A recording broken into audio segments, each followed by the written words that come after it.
माननीय अध्यक्ष महोदय, माननीय वित्त मंत्री द्वारा जो अनुपूरक बजट पेश किया गया है उस पर चर्चा करने के लिए जो आपने समय दिया है, इसके लिए बहुत बहुत धन्यवाद आपको। मैं बैठ करके सुन रहा था, विपक्ष के लोगों का तमाम आरोप इस बजट पे है, लेकिन जिस बात की चर्चा विपक्ष के साथी कर रहे हैं पीडीए, जितने लोग बोले हैं किसी के जबान पे एक बात नहीं आई कि अनुपूरक बजट में बधाई देना चाहिए था वित्त मंत्री जी को कि 300 करोड़ रुपया छात्रवृत्ति के लिए इन्होंने बिना मांगे दे दिया है। और अब तक अगर हम पिछले कार्यकाल में जाएं तो सभी बच्चों को छात्रवृत्ति नहीं मिलती थी। इसी सदन में कई बार कहते कहते बजट बढ़ाते आज उस मुकाम तक पहुंच गया है कि आप धैर्य रखिए, जितने भी पिछड़ी जाति के बच्चे हैं सभी बच्चों को छात्रवृत्ति इस बार मिलेगी इस अनुपूरक बजट से। पहली बार इस लड़ाई को मैं बहुत लंबे समय से, आप लोग कभी इस पे चर्चा नहीं करते, नाम तो करते हैं पीडीए का, बीमारी जरा देखिए। हम माननीय मुख्यमंत्री जी भी हैं, वित्त मंत्री जी, हमारा एक सुझाव है, जो पिछड़ी जाति के बच्चों को छात्रवृत्ति में थोड़ी सी दिक्कत हो रही है आय प्रमाण पत्र में, उसमें शायद ये दिक्कत आप लोग दूर कर दिए होते ना तो उधर रहते लेकिन नहीं। अब देखिए ये सब नहीं, सुनो बात सुनो भाई, आप लोग जरा धैर्य से सुना करो, जानकारी हासिल करो। सुनिए देखिए वर्तमान ग्रामीण क्षेत्रों में 46,080 रुपया सालाना वार्षिक आय लेखपाल नहीं बनाता है। शहरी इलाकों में 56,460 रुपए वार्षिक, अगर जोड़ लेंगे मनरेगा का भी तब भी लेखपाल नहीं बना रहा है। हमारा अनुरोध है माननीय वित्त मंत्री जी से, इसको बढ़ा करके बजट की कमी, इसमें बजट की जरूरत भी नहीं है, इसको 1.5 लाख रुपए करने का प्राविधान हो जाए ताकि पिछड़े समाज के जो बच्चे छात्रवृत्ति से छूते रह जा रहे हैं वो भी इस क्राइटेरिया में आ जाए।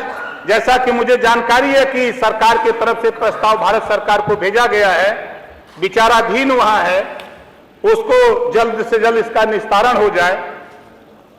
अभी हम अपने परिवहन मंत्री और वित्त मंत्री दोनों लोगों को बधाई देता हूं कि आधी आबादी, बड़ी चर्चा हो रही है आधी आबादी, जब 60 वर्ष की महिलाओं को फ्री बस सेवा दी गई वो भी दिक्कत है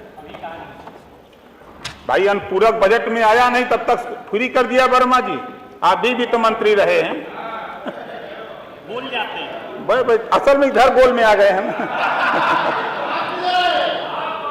हम आपके सामने हैं, आपको पता नहीं है, आप लोग नए अखबार पढ़ते हैं, टीवी देखते हैं तो आपको पता क्या होगा।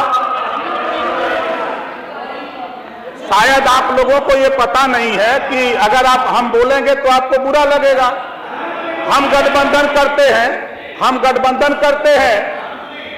तो हम दल बदलू कहते हैं। अब 8 बार आपकी पार्टी ने गठबंधन किया तो आप दल बदलू नहीं कहोगे, आप नहीं कहोगे, हमको कहोगे इस नाते कि हम कमजोर है भाई, हम कमजोर में हैं। आपको बिना पेदी के हो नहीं, कभी कांग्रेस से, कभी सपा से, कभी बसपा से, कभी सुभाषपा से, कभी निषाद पार्टी से करोगे तब तो नहीं कहोगे, लेकिन हमको तो जरूर कहोगे, क्योंकि जतियों में हम छोट हैं, जतिया में आप बड़े हो, उम्र में बड़े हो, सत्ता में रहो, इस नाते चाहे जिसको जो कह लो, लेकिन आपकी नाकामी के वजह से जो 38% पिछड़ा था वो भारतीय जनता पार्टी के साथ खड़ा हुआ है। इसके वजह से देश और प्रदेश में सरकार, इसको स्वीकार करो।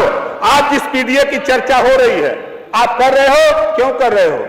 सत्ता थी तब तो पीडीए नहीं याद आया, तब जातिवार जनगणना याद नहीं आई, अब आज याद आ रहा है सब कुछ। हमारे भाई आशीष पटेल जी ने कहा, मंत्री जी ने बहुत सही बात कहा है दोनों कि 4 बार की